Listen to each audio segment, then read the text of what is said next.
front stuff. Congressman, $2 trillion spent, and the Taliban stronger than they were when this whole thing started. I know you did not think the Capitol would collapse this quickly. What's your reaction to all of this? It's appalling, and it's a testament to the lack of a political partner in Kabul for the United States government. This president inherited a decision that was wrenching. It was not status quo or withdrawal. It was ramp up American forces in Afghanistan to hold the Taliban at bay during the fighting season, or it was to finally end a failed forever war. He made the high integrity decision that he was not going to hand off this boondoggle to yet another administration. And what we are seeing now is that truly there was no political leadership in Afghanistan with whom we could work, and a counterinsurgency requires a political, not a military solution. Why wasn't there? I mean, why wasn't the Afghan army even remotely prepared for this?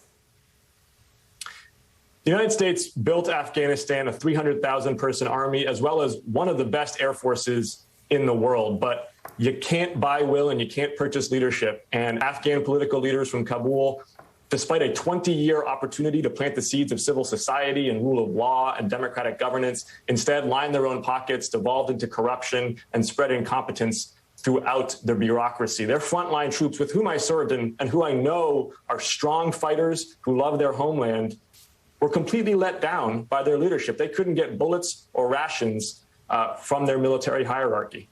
Congressman, stay with us. I want to bring in our chief foreign correspondent, Richard Engel. He is live from Kabul.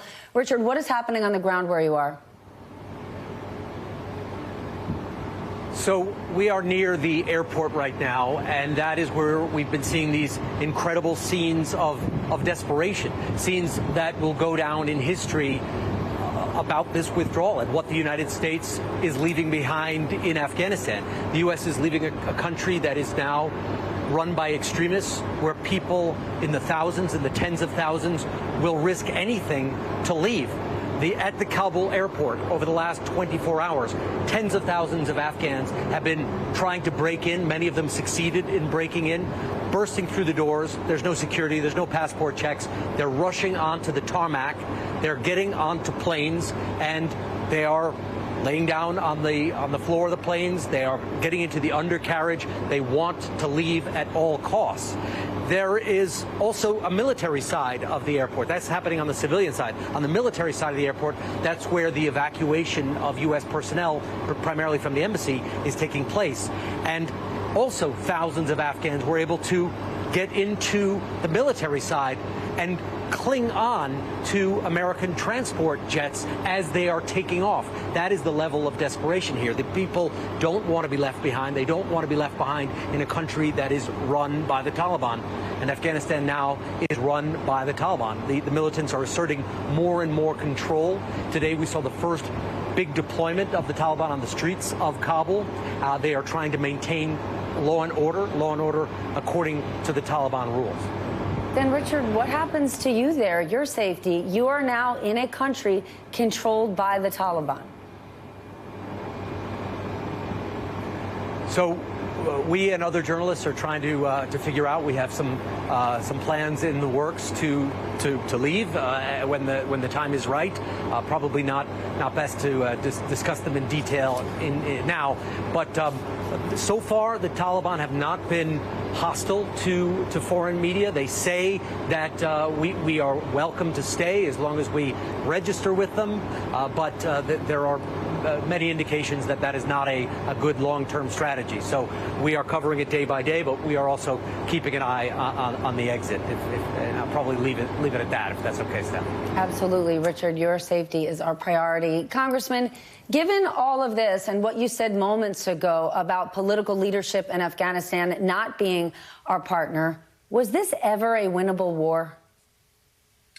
The war in Afghanistan began as a counterterrorism mission, tightly scoped to deny safe harbor to terrorists, as well as to bring to justice the architects of 9/11. The counterterrorism mission in Afghanistan has been largely successful. Osama bin Laden obviously is dead. There have been no attacks on the U.S. homeland from Afghanistan or Central Asia in the last 20 years. But under Bush and Rumsfeld and Cheney, it morphed into this counterinsurgency boondoggle. And in situation room after situation room, smarter people than me knew that we could not win a counterinsurgency in Afghanistan. That lesson was learned by the Soviet Union and Great Britain before us, but they did not have the integrity to say so to the American people. This president did. Then I just want to play for you what the president said just last month about the Taliban. Watch this. The Taliban is not the North Vietnamese army. They're not remotely comparable in terms of capability.